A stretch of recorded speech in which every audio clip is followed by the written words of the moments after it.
Good afternoon. I'm Brian Hare, and I want to welcome you all, members of our community and members of the wider Harvard and Cambridge community, to the first of our lectures this year on initiatives in religion and public life. We will have other lectures during the course of this year. Marian Wright Edelman will be with us in December in a lecture that will be held in Memorial Church. And Jean Bethke Elstein will be here in April to lecture from the University of Chicago. And there are others that are being scheduled at this time. So we want you to be aware of these and feel welcome tonight, and welcome to the lectures that are ahead of us in this year. Tonight it is a great privilege to welcome back E.J. Dionne to Harvard Divinity School. I'll indicate in a minute why that is a welcome back. But E.J. has been here many times in different capacities, as an undergraduate student and then as a lecturer in the school on other occasions.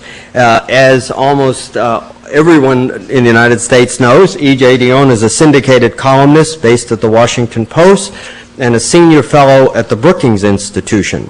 His column appears in 90 newspapers around the United States. E.J. was born here in Massachusetts in Fall River, and his roots are deep there, and he comes back often.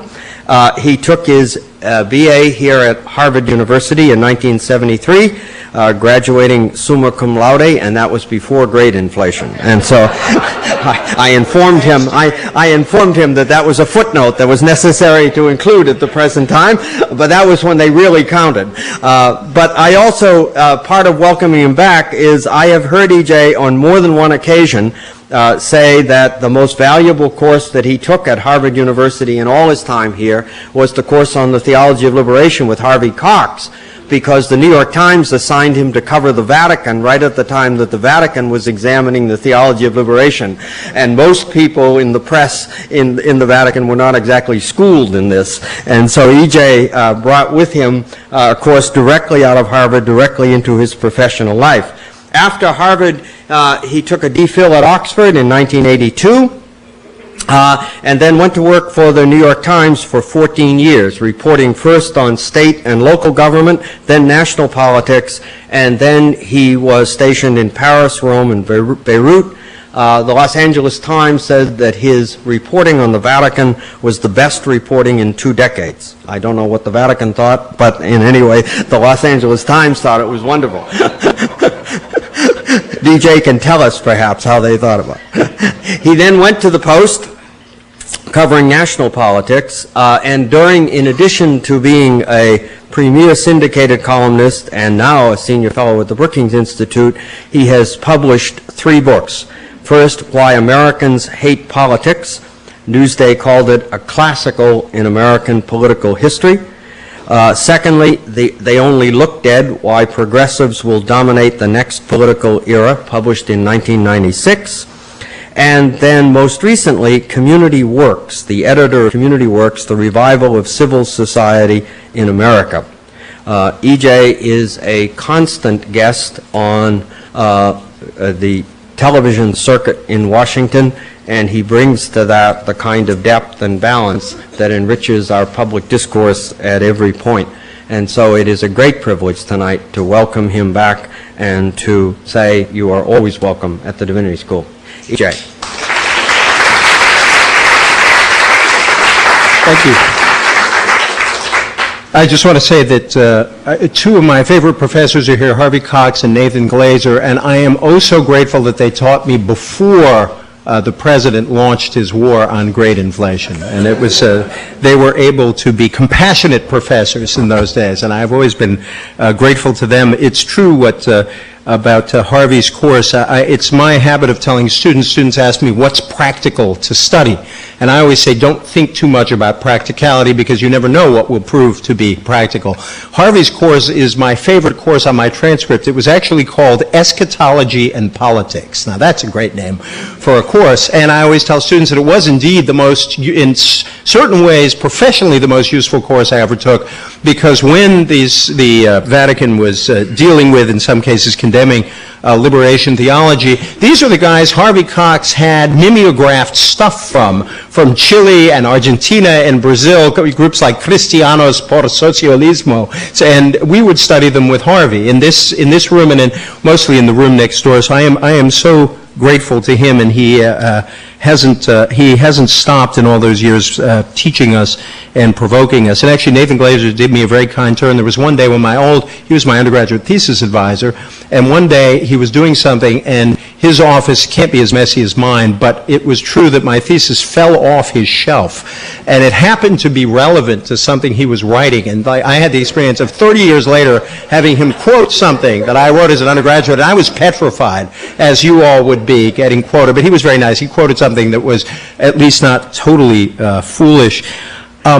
It was good of Brian to mention that line about the Pope and what the Pope thought of my coverage of the Vatican. I actually had an advantage for some years in the New York Times because I arranged a private audience with the Pope for Abe Rosenthal.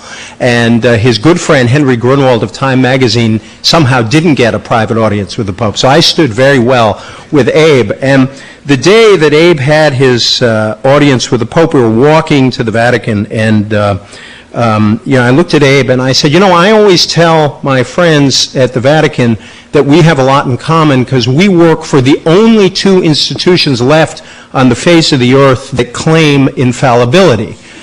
And Abe didn't laugh. Abe thought that made a whole lot of sense.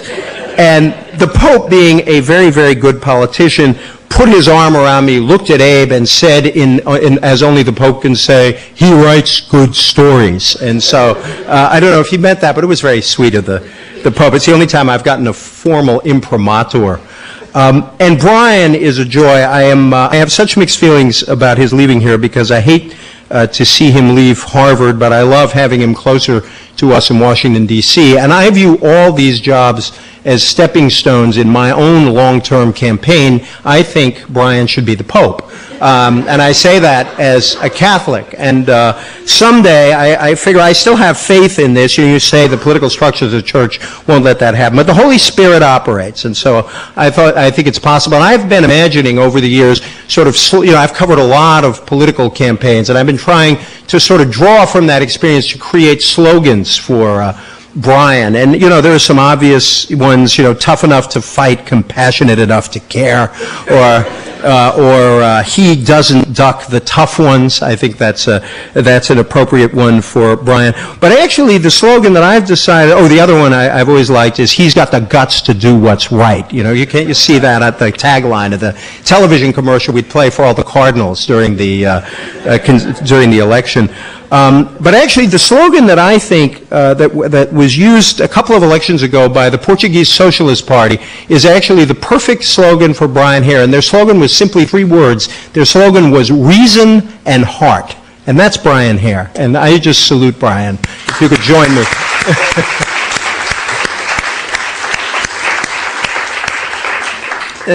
One other point on these issues. I met one of your students today who's studying for the Unitarian ministry, and I couldn't resist quoting John Burens of the Unitarian Universalist Association, and he had a line which he sort of said appropriately described the ministry, but I always thought really it described journalism.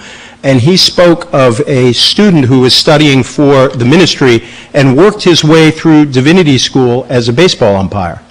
And a friend went up to him and said, that must have been a great job. And he said, it was a great job. He said, you must have really learned to call them as you see them. And being a very honest guy, this former divinity student, former umpire, said, actually, I learned to call them whether I saw them or not. And I'm afraid sometimes that is a description of journalism, but it's such a joy to be here. I'd like to, if I could, shift rather abruptly, because I'd like to talk about the events of September 11th, and I'd like to talk about them a little bit, mostly in religious terms, but also in political terms. And one way I might start is just to pose the question, is religion the cause of the horrific events that engulfed our nation, or is religion the solution? And in fact, we Americans displayed enormous ambivalence about our answer to that question in the days after September 11th. Following the attacks, there was an immediate inclination to blame what happened on fanatical Islam. Even though in those early days we actually knew almost nothing about the hijackers' religious commitments, we assumed that only true believers filled with hope that God would reward them with immediate entry into paradise could be inspired to destroy their own lives and those of so many others. Yet at the very same time that so many Americans saw this tragedy rooted in perverse religious impulse, our own response was thoroughly religious. We poured into churches, into synagogues, and into mosques to ask God's consolation and help. President Bush's most inspiring speech in that period before he gave that address to Congress was really not a speech at all. It was a sermon at the National Cathedral. And this is not a thing you hear very much out of politicians. President Bush said, "God's signs are not always the ones we look for. We learn in tragedy that his purposes are not always our own." Now, I think we have to ask here, are we talking about different gods or different illusions? I think we can begin by dispensing with the obvious. Every government and every political cause will invoke the divine whenever doing so is convenient. I think we can hold that as a rule of thumb. And I think we could also say that this is not God's fault, but our own. To assume that religious opportunism invalidates faith is the same as assuming that political opportunism invalidates democracy or that cheating invalidates all market transactions. As so many have rightly pointed out, and here I think both President Bush and Mayor Giuliani of New York were particularly powerful early on, it is certainly wrong to assume that loyalty to the Muslim faith automatically ties someone to terrorism. Indeed, we know that there has been a long-standing debate within Islam over the meaning of jihad itself. Judy Miller, who is now famous, Judy is a friend and former colleague, and in a very tragic way, she is the author of an incredibly well-timed book called Germs, which I commend to you in this period where so much uncertainty about biological warfare. But before she did that, she wrote a book with a wonderful title, God Has 99 Names. And in that book, she quoted Egypt's interior minister in the 1890s on the subject of terrorism in his own country. And no one could have been more critical of terrorist Islam than he was. The public, he said, should, quotes, be made aware that the killers who conduct violence against officials and innocent tourists are not Muslims. They do not practice any religion. There is nothing in the Quran that justifies such murder. These men, he said, are using Islam as a cover for their political goals. Now, this statement is interesting in two ways. First, he is entirely right that the use of Islam for political purposes should not discredit the faith of all believers. Those of us who are Christian and Jewish readily acknowledge, and I'll say more about this in a moment, that our own faiths have also been used in political ways. Yet Alfie's statement was itself political, designed for a political purpose. The Egyptian government at that moment was engaged in a very tough campaign against Islamicists in their country, and they had every interest in discrediting the religious claims of their enemies. So if faith is reduced to its uses and misuses, a profound skepticism is entirely inevitable. But does this discredit faith? My wife's family lives mostly in a neighborhood. My wife grew up in Brooklyn, and her family now lives in a neighborhood called Rockaway, and a neighborhood called Bell Harbor in Rockaway, which is right on the ocean. And Rockaway is one of those neighborhoods in New York City that lost many more people than the average neighborhood in the Twin Towers bombing, partly because it is home to a large number of firefighters, and partly because it is home to a lot of people who are in the finance industry from bottom to top. It's a kind of middle class neighborhood. And there's the pastor of the Catholic Church in that neighborhood, it's a heavily Irish Catholic neighborhood, is a man called Monsignor Martin Garrity, and the church is St. Francis de Sales. And he was conducting one funeral or memorial service after another in those weeks. And I asked him, I just called him up one day and asked him about this question: does religious commitment lead to fanatical and irrational acts. And he replied very candidly. He says, and I quote him, "It does happen, it has happened. It's not what faith and religious commitment and an understanding of God and the world is all about, but the relationship between religion and psychology is too close. We can end up with fanatics. What do we say about fanaticism in anything?" And then he said appropriately for this week of the World Series, "It's even been known to happen in sports once in a while."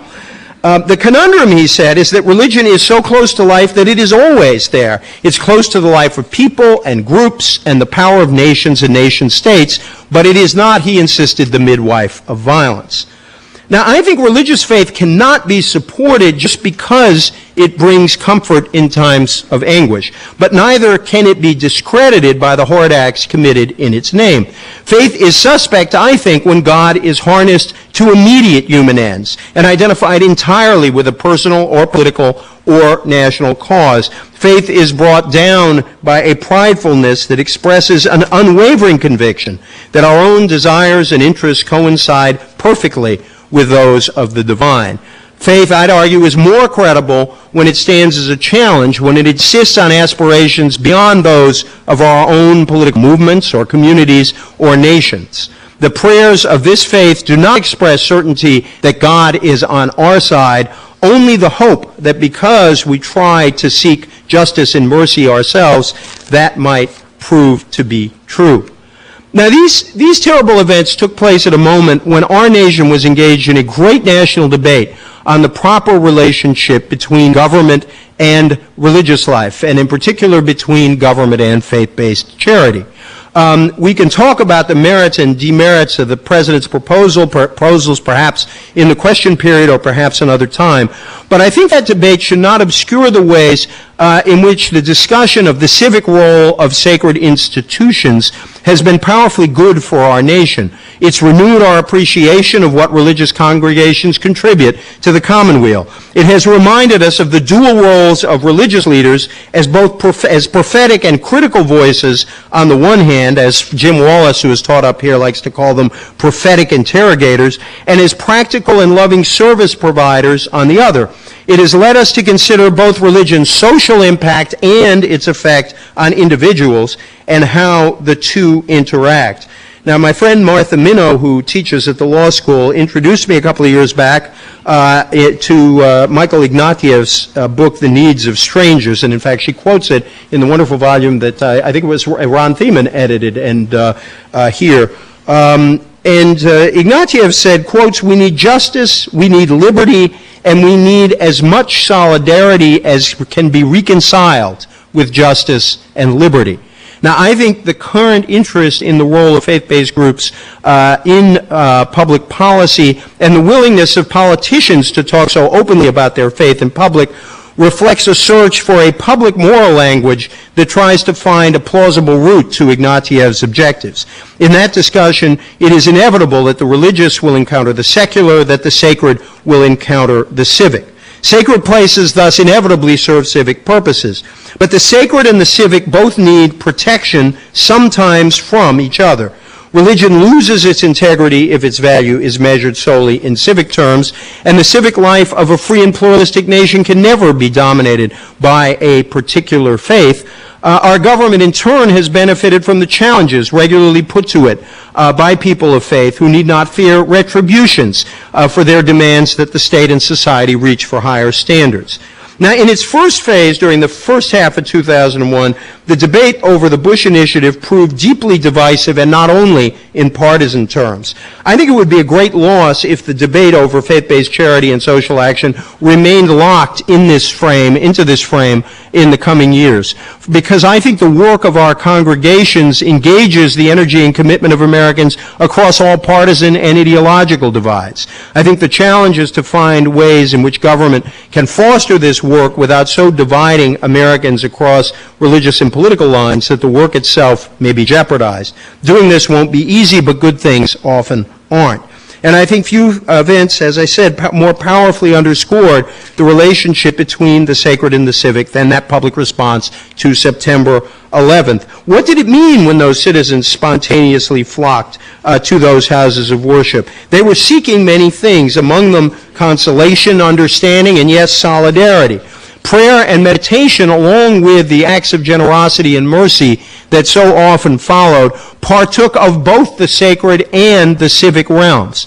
Americans discussed the urgency of religious toleration and the paradox that religious commitment, depending upon how it is understood, can unite communities or divide them from each other. It can lead, as we have learned, to love or to hatred. The terrible events pushed the country toward a new spirit of seriousness and reflection, creating a moment that might allow us to begin anew our national conversation about the meaning of faith and public life.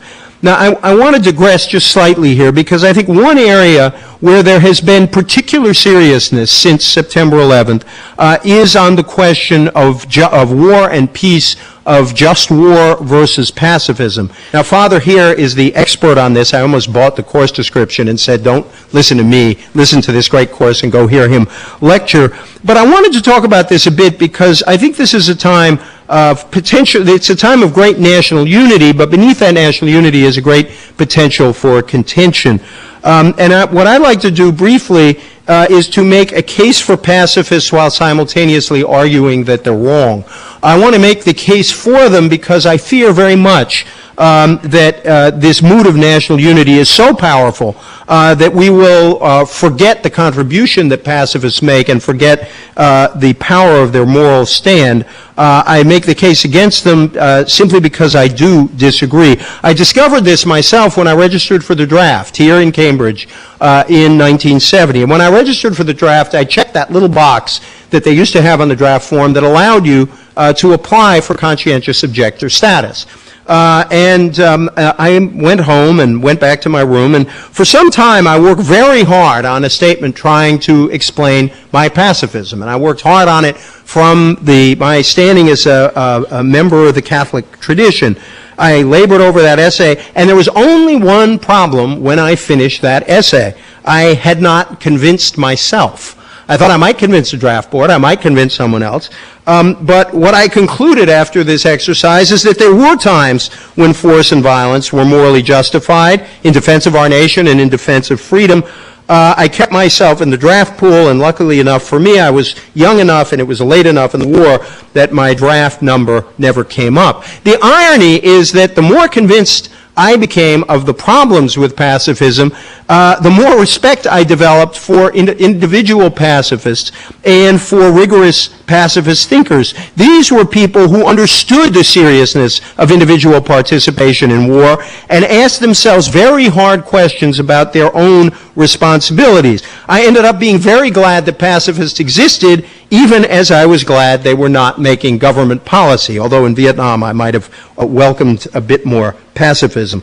The point of this is to offer that hope that we do not demonize pacifists in the coming months. And there has been some very critical writing in the press about pacifists. One of my colleagues even used the word evil and hypocrites. Now, human nature being what it is, I'm sure all political movements include their share of hypocrites, but I think it's very important to insist that there is nothing evil about pacifism.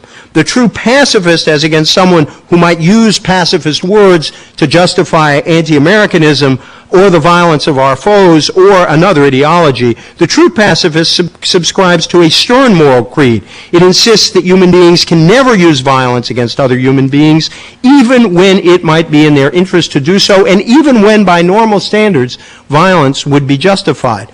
Now, I think most serious pacifists bear no resemblance to the hip, upper-class, self-indulgent anti-warriors who are so often and so easily parodied and attacked. They are often devoutly religious, Mennonites, Quakers, and many, many others. They abhor self-indulgence as much as they abhor violence. Like individuals who take vows of poverty, pacifists challenge our usual ways of doing business. The person who gives up all worldly goods to help others reminds us that we're not nearly as good or moral or generous as we think we are. The pacifist reminds us that the violence we commit, even in the name of what we may rightly see as good ends, is still in some sense ungodly.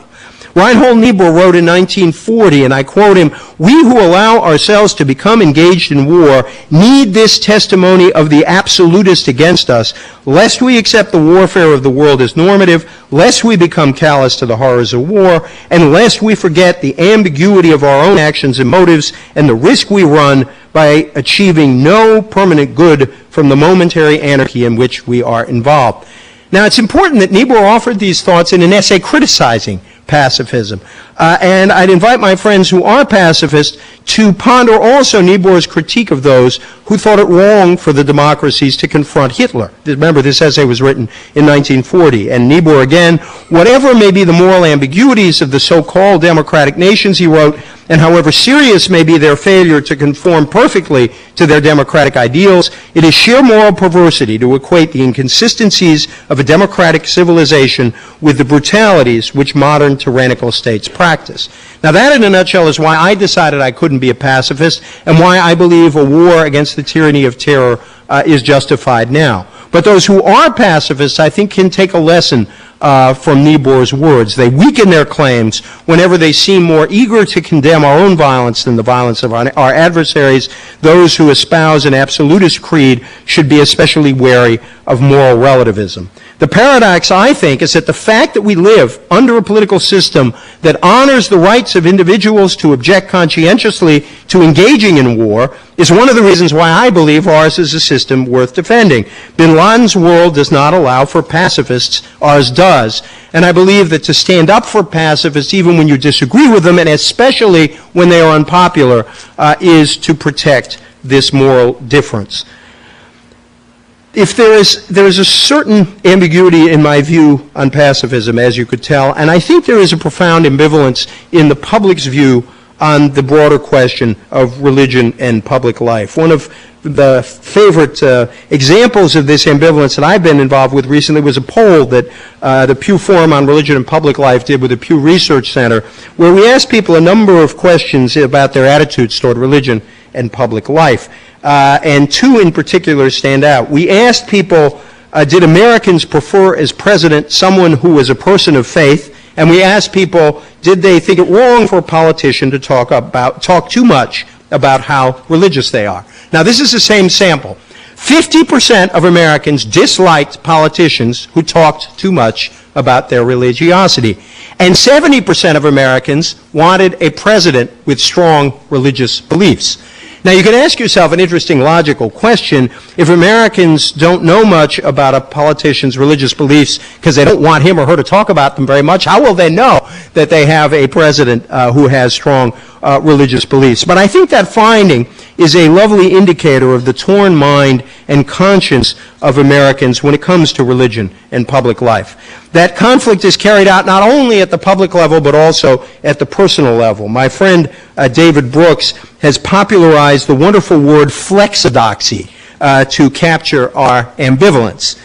Many Americans want the moral and spiritual certainty of orthodoxy, but being Americans and being of our time, they also want their orthodoxy to be flexible.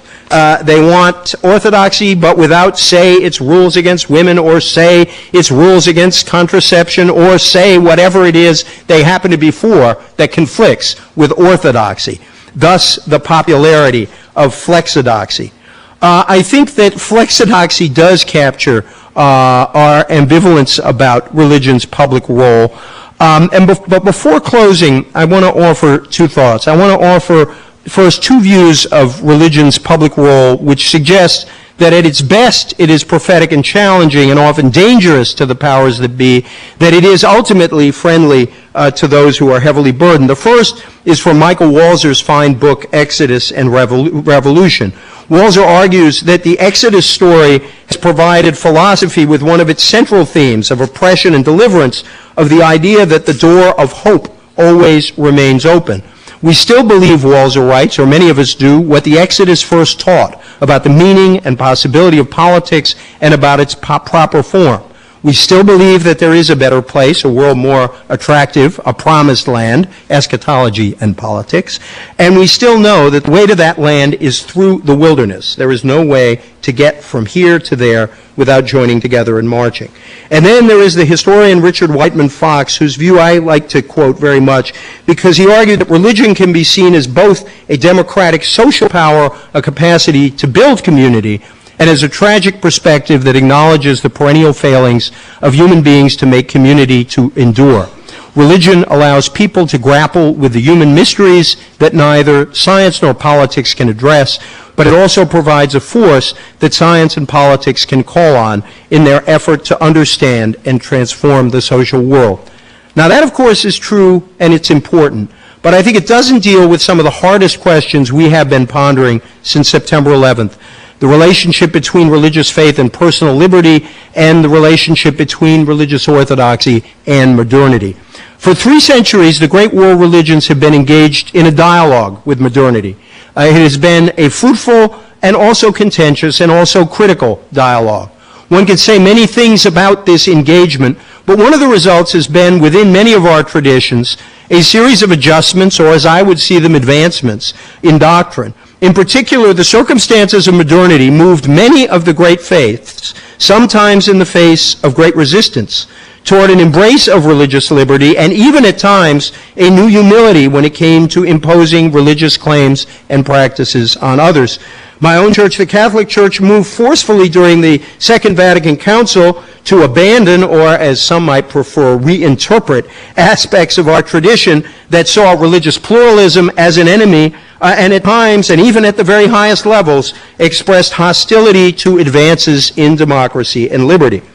Now, in calling upon our Muslim brothers and sisters to join in what I think we need now, an historic alliance to advance the cause of toleration and pluralism, those of us who are Christians and Jews must acknowledge the flaws and, yes, even sinfulness in our own past. Like all of God's children, we have failed too. That's what happened in what I thought was one of the great underreported stories in recent years. It involved the decision of the president of Wheaton College in April of 2000 to dump the college's mascot of 70 years. The Wheaton College, as you know, is a conservative evangelical school. It's Billy Graham's school. It's a center of evangelical scholarship. The mascot that President Lifton dumped was the Crusader. Now, why did President Lifton choose to dump the Crusader? Certainly not because Wheaton is a PC kind of place. It's not a place where deconstructionism is wildly popular among students, although I suspect it being a very open university, there is someone engaged in the task of evangelical deconstruction. What he was concerned about, what President Lifton was concerned about, is that the Crusader was not a Christian symbol. And he responded not simply to his own whim, but to argument among students themselves. The student newspaper, for example, ran an editorial under the headline, "Crusader Mascot Should Make Us Shudder." The students argued that the Crusades, and I quote the student newspaper, were marked with unspeakable acts of violence and treachery, and they wrote that hordes of innocent people were robbed, raped, or murdered in the name of Christ. The fighting between the Europeans and the Muslims inflicted horrible losses and suffering on both sides, the students wrote. What does proudly dubbing a Wheaton student a Crusader communicate to Jews? The land the Europeans invaded and looted belonged to the Jews as well, and to Arabs. It certainly does not communicate love or gentleness or sensitivity. In his own remarkable statement, the president of the college declared, "It was not until I became aware of how offensive the images of the Crusades, those images are to large segments of the world, that I was forced to take another look at these historical events. And what I discovered was anything but ideal. Christians massacring Muslims, Muslims massacring Christians, Western Christians killing Eastern Christians, and vice versa.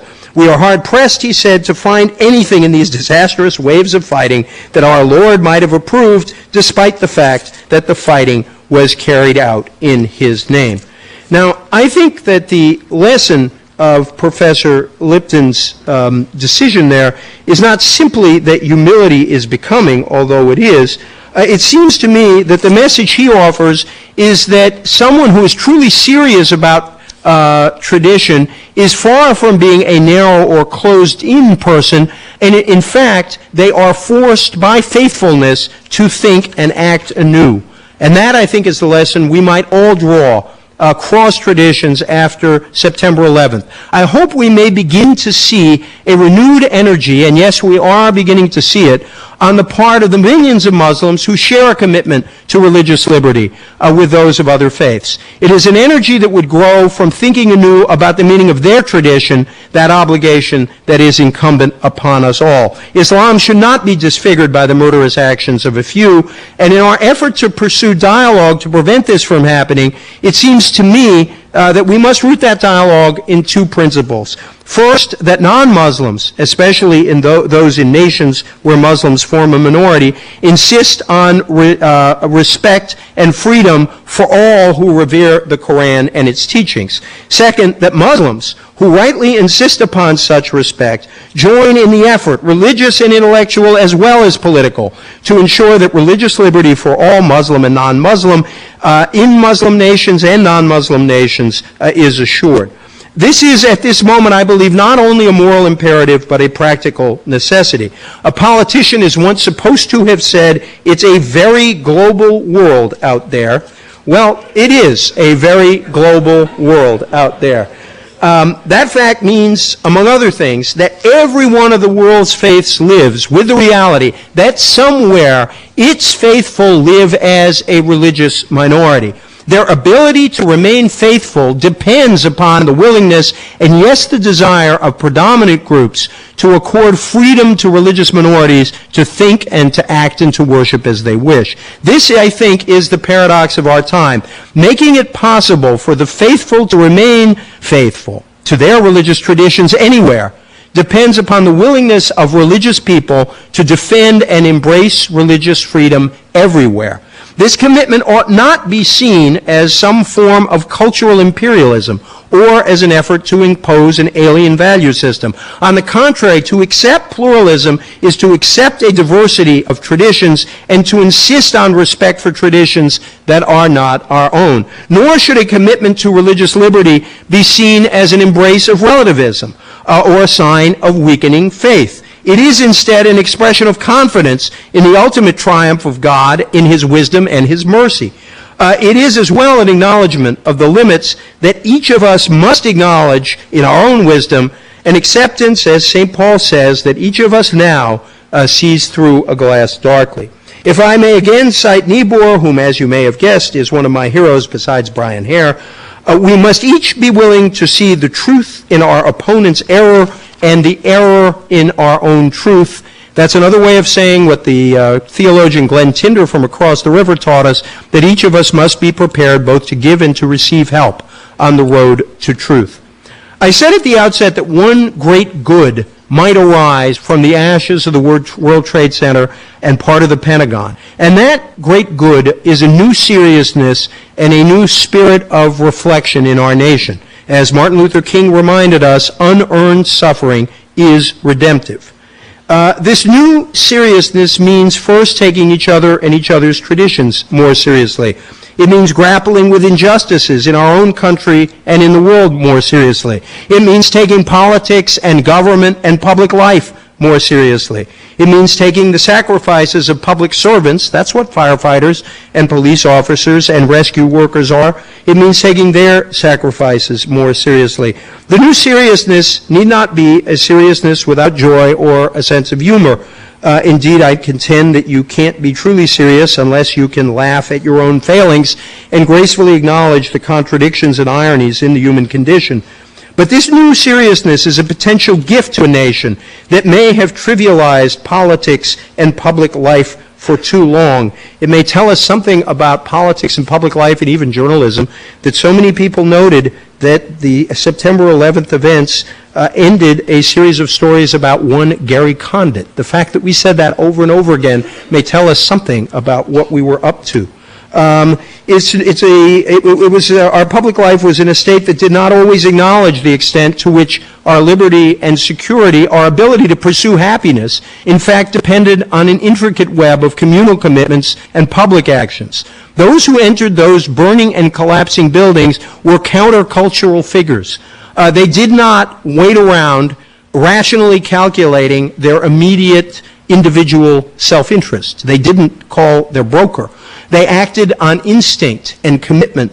They put their lives and liberties in jeopardy to protect the lives and liberties of others. We shouldn't give up this new seriousness, and I don't think we will. We shouldn't give up the urgent fight for religious freedom and toleration and the need for a dialogue that moves us beyond simply understanding. I think we need to move to a broader and shared embrace of religious liberty. And if we don't give up on that seriousness, I think we might well join with Michael Ignatieff across the lines of faith, and yes, across the lines of belief and unbelief, in seeking liberty and justice, solidarity and mercy. This terrible event has created an opportunity for our nation and for our world, and I hope we take advantage of it. Thank you very much.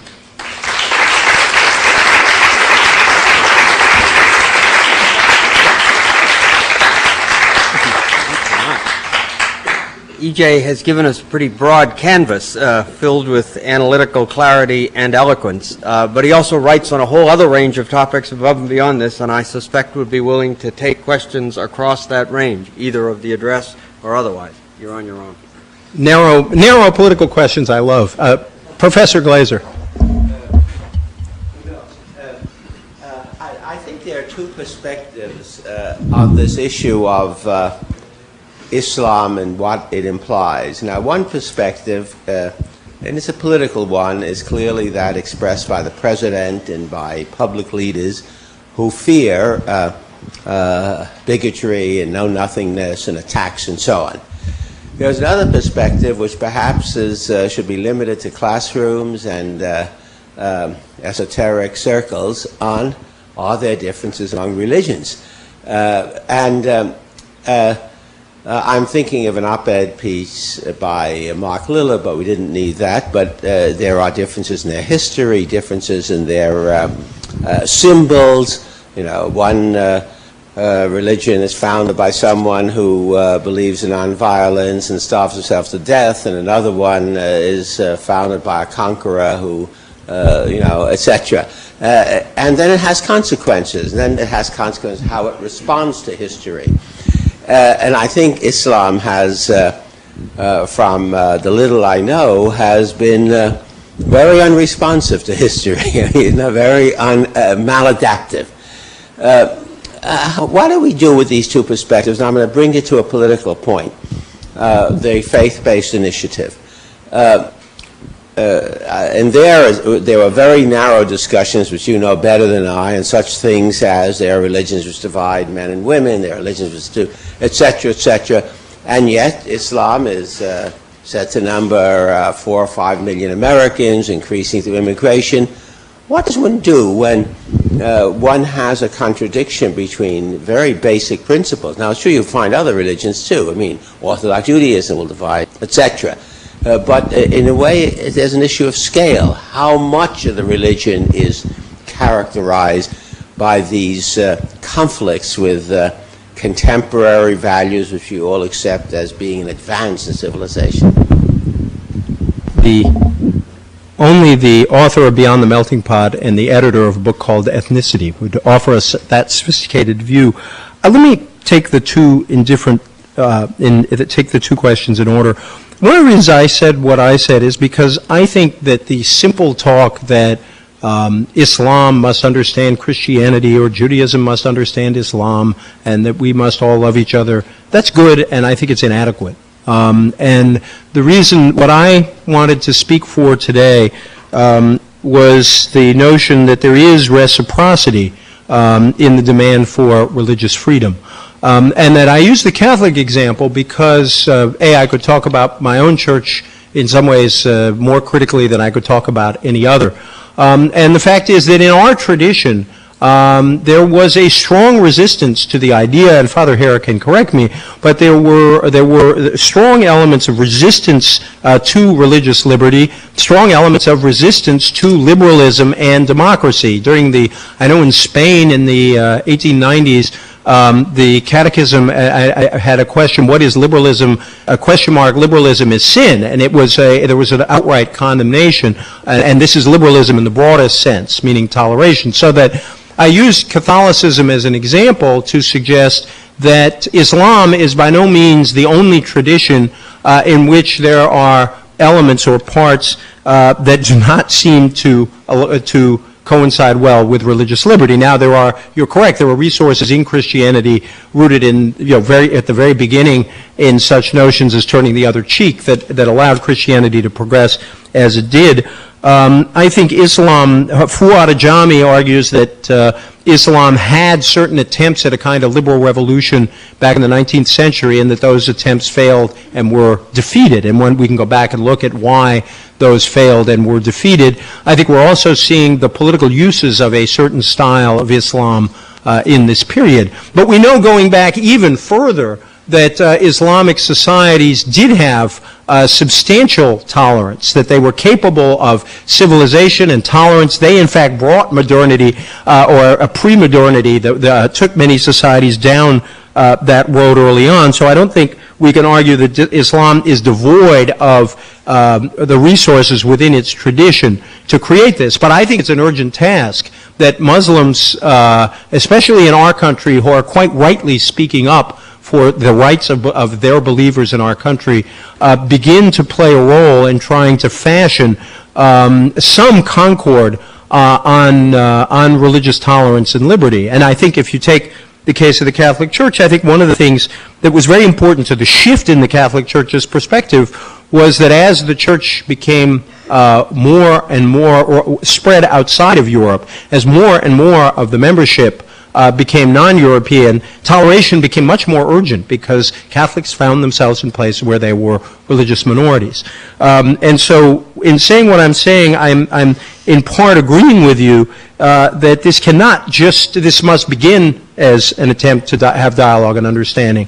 But I think it needs to move forward to an attempt to grapple with the issues and, yes, the problems of toleration. Toleration is not an easy idea. It does, to many, at an intellectual level, involve in some ways giving up on a certain style of certainty and orthodoxy, which is very dangerous which can be seen as very dangerous to belief. But I'm hoping that dialogue is the first step, and that we take another step, and that, as I said, our Muslim brothers and sisters engage in this intellectual effort themselves within their own tradition, even as we, in other traditions, support their liberties. In the faith-based initiative, you're absolutely right. There is, I think, when it came time to have debates over what government could and could not fund, you saw the very question you came up about what happens when particular faiths engage in practices that seem out of line with broadly accepted tenets of the society. One of the big fights was over whether Congress would pass a law voiding gay rights ordinances in cities all across the nation. That was a very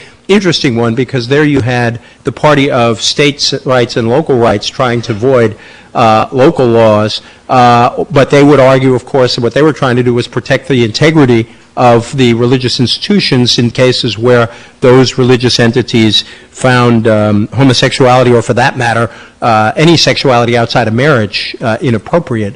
And so I think that in dealing with faith-based initiatives, including the ones that already exist, I think there are those tensions. And I think that it is for liberals especially a very difficult problem, because in many cases you have a direct conflict between the integrity of the faith itself, which is protected under our First Amendment, and the rights of individuals who may be hired by institutions running those faiths. My hunch is that if this faith-based initiative moves forward, we're going to deal with these questions exactly as we have dealt with them as government money flowed near and kind of through organizations such as Catholic Charities or the Jewish Federations. We will deal with them in an ad hoc and not entirely consistent way, and courtesy of a whole lot of lawsuits. My friend John DiIulio once spoke to a group, and he said in a totally unhostile way, this is John DiIulio, who ran the President's Office on Faith-Based and Community Initiatives. He said, if you got a problem with any of this, please sue me. If you're not sued in this country, it shows that what you're working on is not taken seriously. Please. It seemed to me that one of the real conflicts with what you're talking about with pluralism is evangelical beliefs that, and this is such a tenet of a lot of religions, Christianity, Islam, and especially in the context of faith-based initiatives, this is ultimately where it looked like it was going to break down even before the September 11th attacks, where we draw the line between promoting pluralism and allowing evangelical beliefs to continue. So I guess I'd like to know what you think.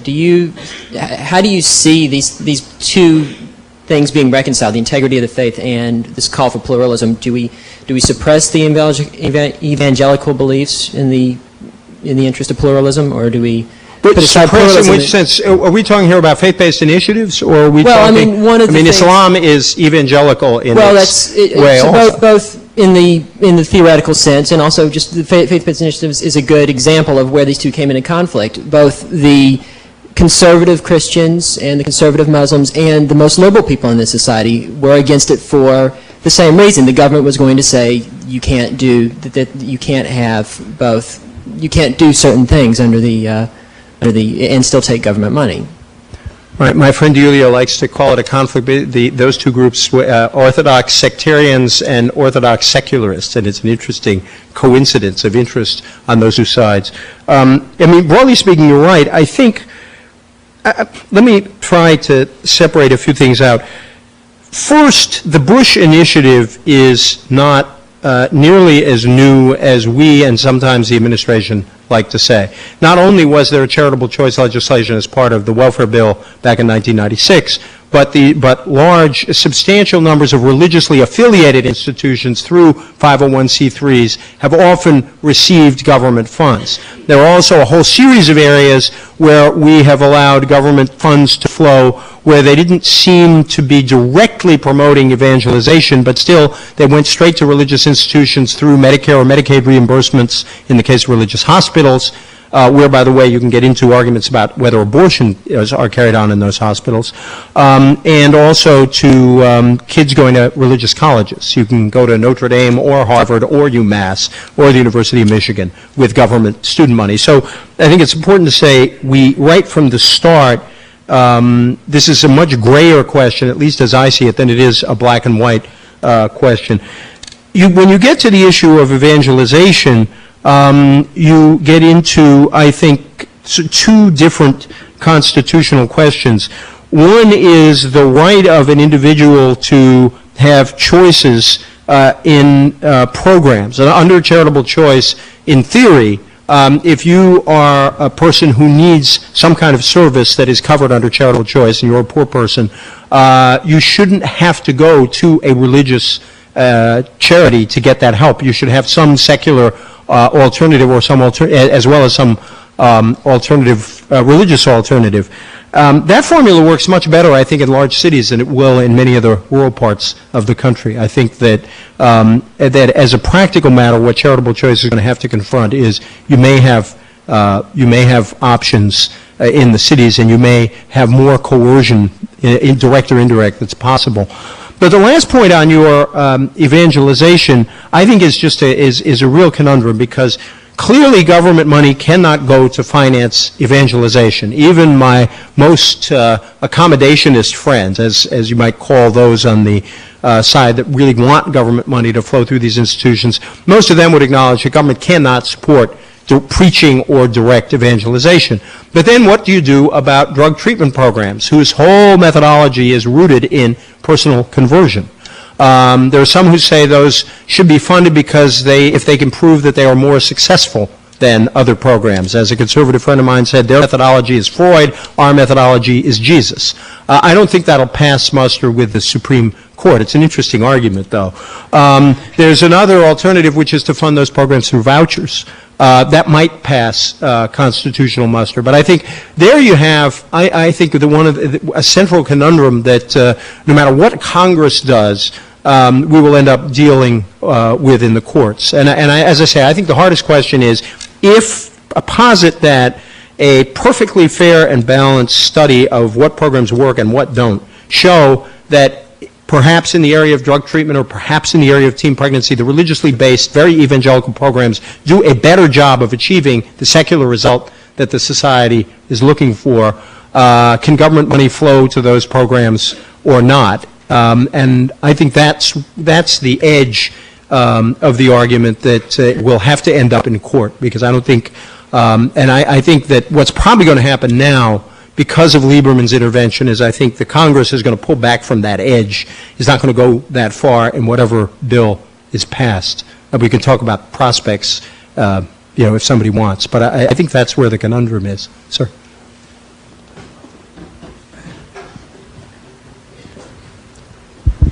This is more about the state of the media post-September 11th, which I think is a really interesting story. First of all, the attacks on those who in the media that I think aren't even anti-intervention or anti-war, but are simply asking questions.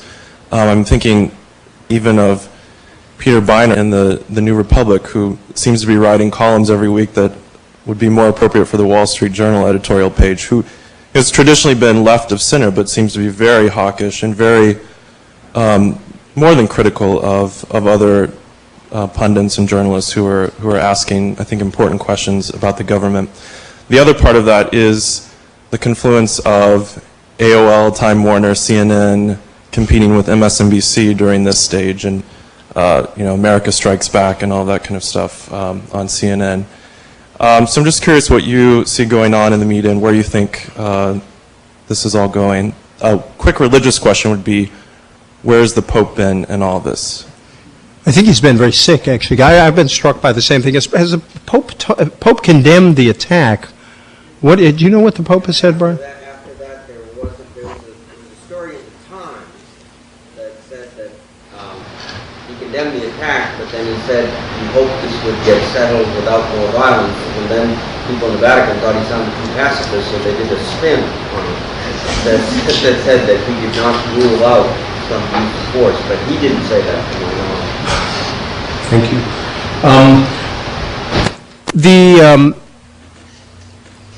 A couple of things. I have been struck. I guess I'm somewhat not so much about the media, but about the general public discussion. I'm perhaps a little more sanguine than you are. I was struck, for example, that when the Attorney General Ashcroft proposed his new tough on terrorism bill, the first reaction in the Congress was not to pass it all immediately. And in fact, you got one of the more remarkable coalitions we've seen in our history, Bob Barr and Maxine Waters walking arm in arm in defense of civil liberties. And that's kind of heartening. I said that to my friend Bill Kristol one day, and he said, "What do you mean heartening? If they're together, you must know they're wrong." But but still, I think it's good for, that's one point of view. But I think it's these left-right coalitions on civil liberties are actually encouraging in that respect. Sure, there is. There have been attacks on some people in the press for asking some question, and there are passionate views. I also couldn't resist. I can't resist mentioning that my friends at the Wall Street Journal editorial page asked that great terrorism expert Rush Limbaugh to write a column saying it was Bill Clinton's fault, and you felt like you were back at another moment. So, sure, there is that. I think you might make a distinction between the first couple of weeks and what happened since. I think in the first couple of weeks there was an uneasiness with people trying to explain what happened because those explanations began to sound like an alibi. And that there were ways in which people could say, this happened because they hate America, and they hate America because, and then it turned into a critique of American policy. That began to sound, a lot of people, I must say including myself, like an alibi for a truly horrendous act. And so, and I think there was a sensitivity in those first couple of weeks. I think since then, there has been more openness to asking basic questions about why this happens so that we might remedy it. And I think a good example is what's happening in Afghanistan. Our president said that he didn't believe in nation building. And lo and behold, what are we doing in Afghanistan? We have begun a task of nation building. Now, it shows you how hard the president has decided that is, because for the first time in months, I heard the president mention the words United Nations, and he ultimately wants to give the task of reconstructing government in Afghanistan over to the UN. Now, that's not a bad idea, but it was just a very, interesting fact. And I was telling some students this morning, a good friend of mine from graduate school a long time ago is now working in the administration, and one of his jobs is Afghanistan, and he's a very faithful coach of his son's soccer team, and he crossed over and shook my hand and said hello, and he said, guess what I'm doing? I am nation building here in the Bush administration. And, so that I think that if you look at the analysis of, for example, we supported the Mujahideen against the Soviet Union, we strengthened them, then we walked out, let the place go. There was an anarchy that was let loose. Citizens tired of the anarchy acceded to the Taliban's takeover, and here we have this mess. And so there's a sense we don't want to repeat that mistake. We may make a different mistake, but we don't want to repeat that one. And I guess the last point I'd make is some of this is, I don't think this is about journalists asking tough questions. I think it's about polemics over what the right policies are. If you're if you're at the New Republic, given your set of positions on the Middle East conflict, you will not take kindly to an argument that says this happened because the U.S. gave too much support to Israel over the years. And I think a polemic against that, you may disagree with it, but is a perfectly plausible thing to do. I think it's different from criticism of journalism for asking questions. I don't know, is that a satisfactory answer, or do you have a, please?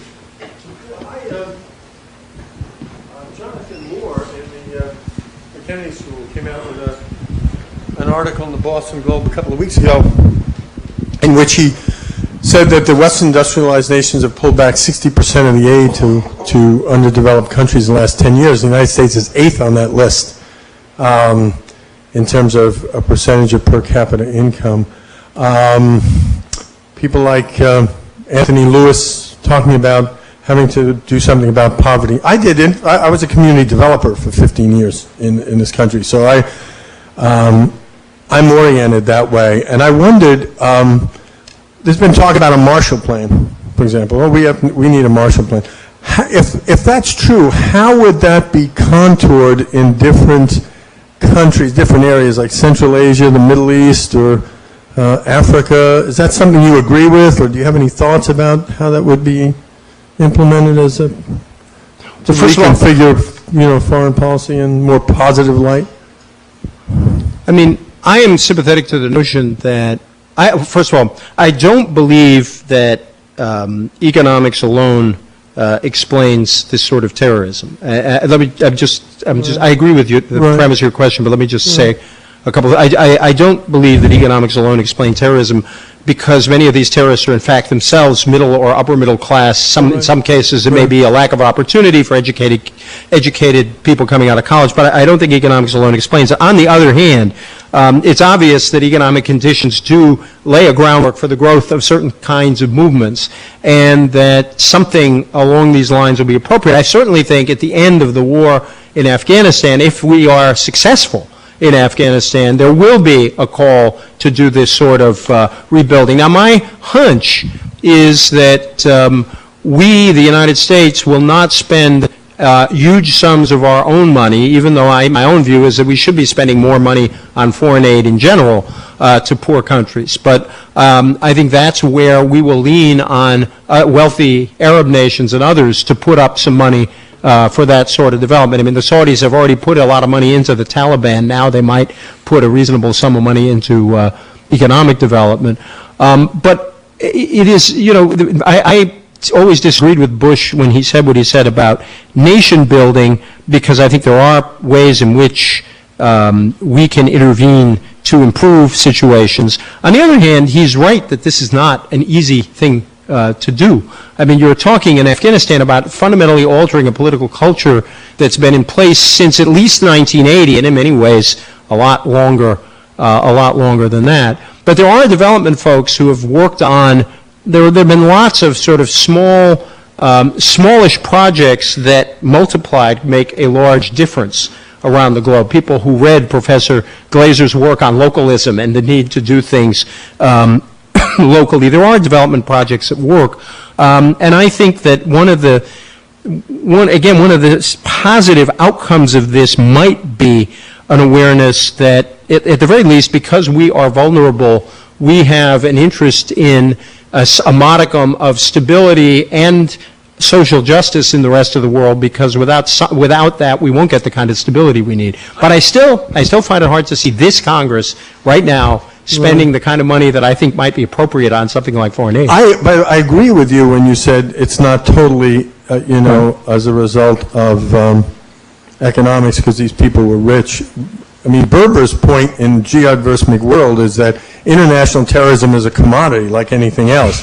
And if there's a demand, there's going to be a supply, and the demand is not coming from religious Arabs who are saying, get Hollywood Madonna out of here. It's secular Arabs enraged about what's happening in Israel, what's happened in Iraq since the war ended. An Israeli peace activist wrote a column in the Globe about that, saying, I was once a terrorist, they call us freedom fighters back then, he said, but it's feeding off this rage, and it's sick in itself. I think whoever perpetrated this is sick, but it's feeding off something that is a legitimate rage. It's also rage against failed societies and failed governments within those societies. I mean, you don't have to be my friend Peter Beinart to say this is not all about the Middle East. There's also, I think one of the problems is, and Lord knows I don't know what the solution to this is that you're talking about a lot of societies where there is no democratic alternative. And one of the reasons why our policies over the years have faced that we've made almost necessarily bad choices is we usually prefer the dictator we knew to the likely dictator we didn't know yet. And in kind of narrow realist foreign policy terms, those were rational choices. But you have a period in the Middle East and now much of Central Asia where there has not been a democratic alternative. And I don't want to be a totally impractical Wilsonian. On the other hand, I think it's not impractical to say that we really have to take seriously the question of how can you foster democratic alternatives around the world, because if those countries face those kind of choices, we as a country will face impossible choices in our foreign policy. In Nicaragua and Iran are just two interesting cases from the past. Sir? I'd like to ask a question that builds on the one that Professor Glazer raised a little bit ago, and maybe, hopefully, links both the present post-September 11th discussion and the faith-based initiative. Now that would be brilliant. That's what I tried and failed to do. So I hope you pull this off. No, I meant that as a compliment. Mr. Jim. But nonetheless, on the way over here tonight on NPR, I heard Robert Siegel react to some of the more fundamentalist Islamic groups in London, which are right now raising cries like death to Bush, death to Blair, and often seeking a real place in the public square to do so. Similarly, there's been this article in the most recent National Review about W's ill-advised advisor, Professor Fort, who's made the comments about Islam that he has. Clearly, you've read that, it looks like, from your nodding.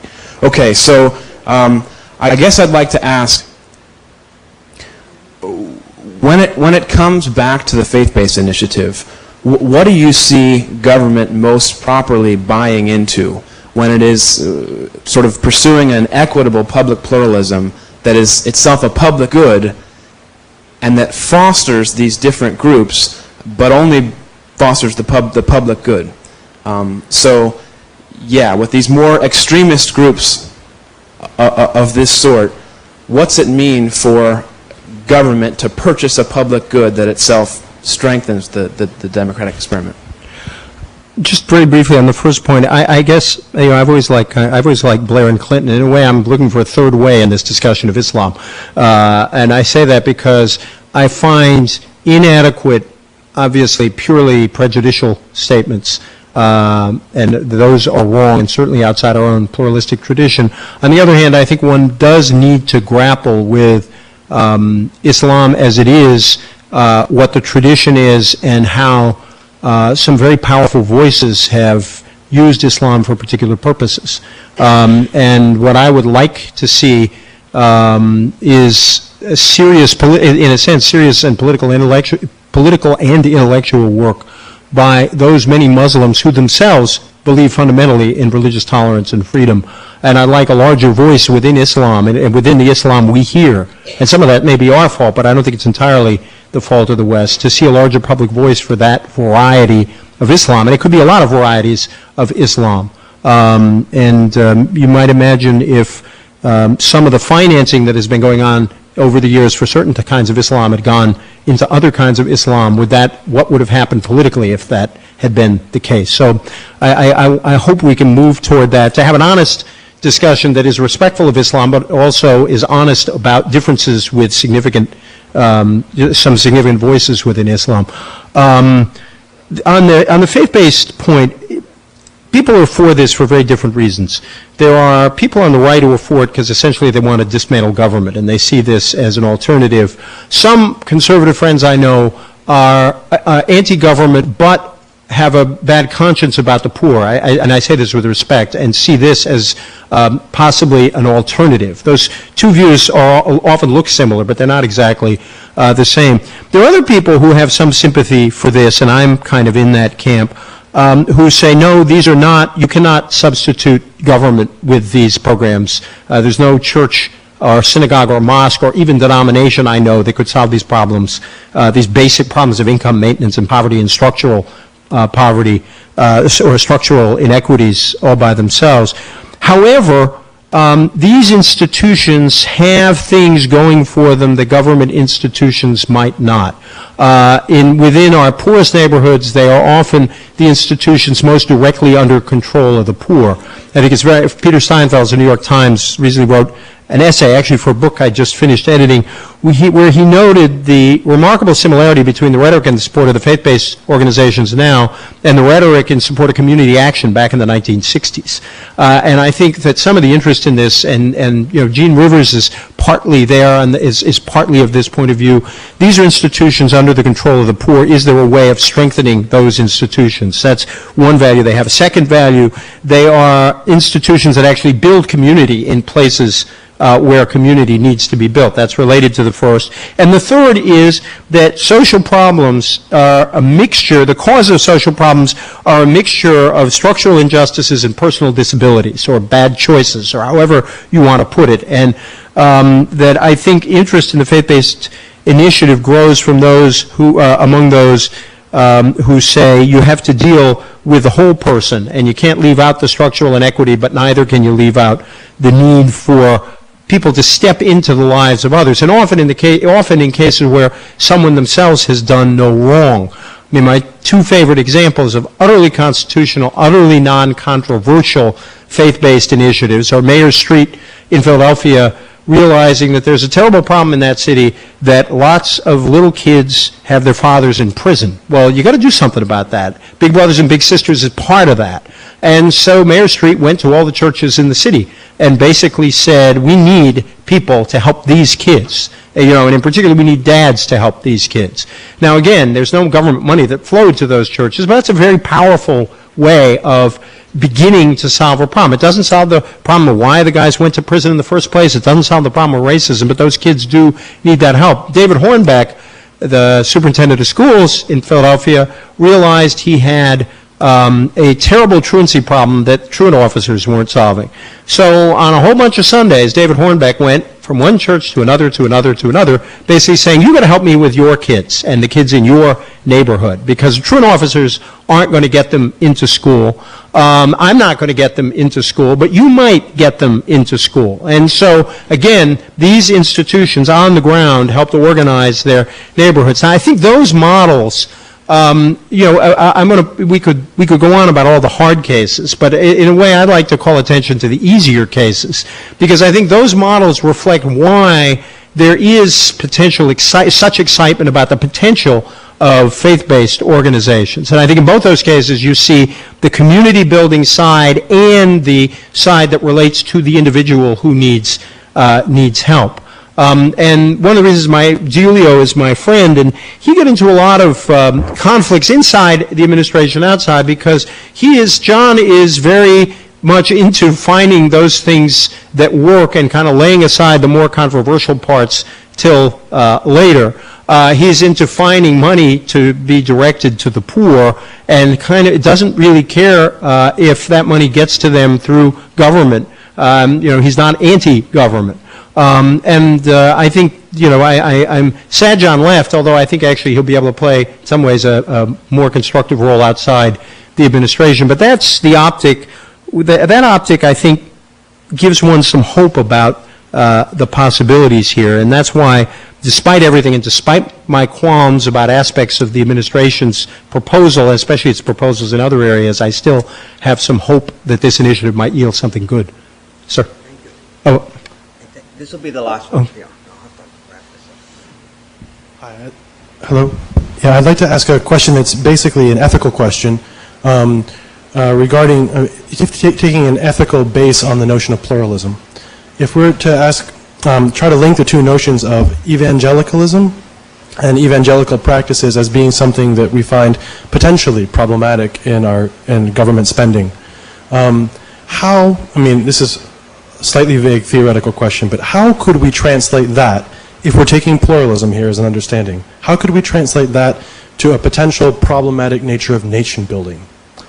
If we're going to, what about being evangelical about democracy and about trying to be truly open-minded about different systems? Can we really say we can walk into a country and say that whatever system they have there is just not right? And we know that because we come from a system that we're going to be willingly propagating. Yet at the same time finding that evangelicalism is something we should think of as an alarm. Thank you. That's a good question. When you said this is an ethical question, I was reminded of a time when a friend at Notre Dame called me and asked me to spend a week in a program on journalism, democracy, and ethics. And I said, I'm pretty good on the first two. Is that enough? Evangelism about democracy versus religious evangelism. Pat Buchanan likes to criticize people like me as democratists because we turn democracy into a kind of all-embracing worldview.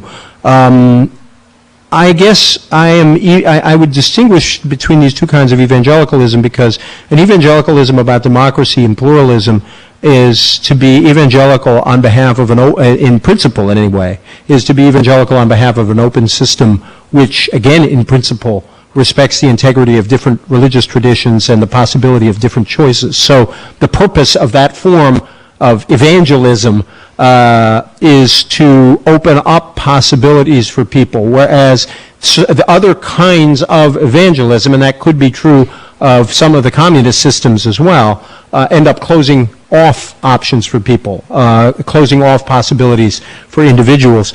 But I think the word evangelical is misapplied in the sense that when we're talking about government aid in the U.S., we're talking about government aid to religion in the context of a pre-existing First Amendment, which no one is proposing to repeal. Therefore, we have religion. You could see the First Amendment both privileging religion, which it does, but in privileging it, actually putting certain restrictions on what government can do about it. And that's, I think that's the conundrum about the First Amendment. It comes in two halves. One is the free exercise clause. The other is the Congress shall establish no religion. So when we're talking about evangelical religion, we're not talking about whether evangelism is good or bad.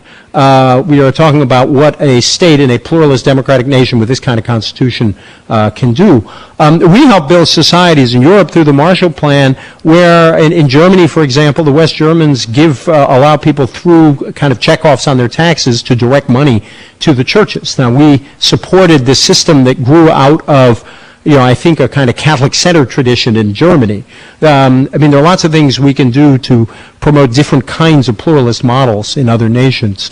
But I guess in the end, I come down on the side that I see nothing wrong with the U.S. The U.S. needs to be cautious. We need to be careful. We can't be the policeman of the world. But if we don't stand for democracy and openness in the world, then we don't stand for anything at all. And I would rather have us stand for that than run an utterly, a foreign policy based on a desiccated realism where we never try to seek any sort of change anywhere on behalf of a set of ideals. And I don't think ideals are our enemy. Last thought on evangelism. My favorite line on evangelism was taught to me by Sharon Daly, actually, at Catholic Charities, where Brian is going. And I always thought a lot of people get around a lot of the problems in these faith-based organizations if they remembered the prayer of St. Francis, speak the gospel, preach the gospel always, if necessary, use words. By example shall ye convert people, and then you could have a whole lot of faith-based organizations where people did very good things for other people and never crossed the line of the First Amendment because they were only preaching by example. So I leave you with St. Francis. I couldn't do worse than that. Thank you very much.